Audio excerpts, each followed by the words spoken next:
અમારી દીકરી છે, ભણવા જાય. કેટલું ભણે બેટા તું? 5મું ભણે છે. મેં એને એક માવો લેવા જવાનું કીધું. મેં કીધું બેટા એક માવો દુકાને લઈ આવજો ને. એને મને કેવો સવાલ કર્યો. એ તો કેવો સવાલ કર્યો?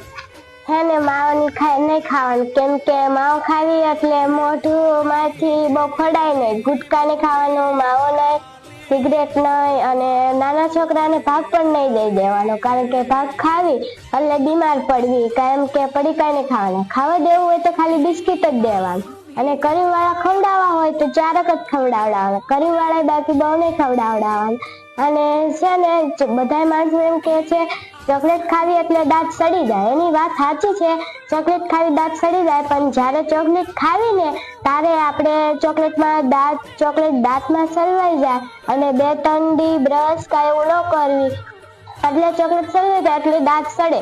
બાકી એમ દાંત ન સડે. અને ચોકલેટ કા ગોળ ખાવી તો આપણે કોગલા કરીને ઓલું કરી દેવાનું, એટલે આપણે છે ને દાંત ન સડે. આજે મારી દીકરીએ મને ચોખ્ખી ફૂલ ના પાડી દીધી કે પપ્પા તમારે માવો ખાવો હોય ને તો તમે પોતે જાતે દુકાને જાઓ અને જાતે માવો લઈ આવો અને જાતે માવો ખાઓ. પણ હું લેવા નહીં જાઉં.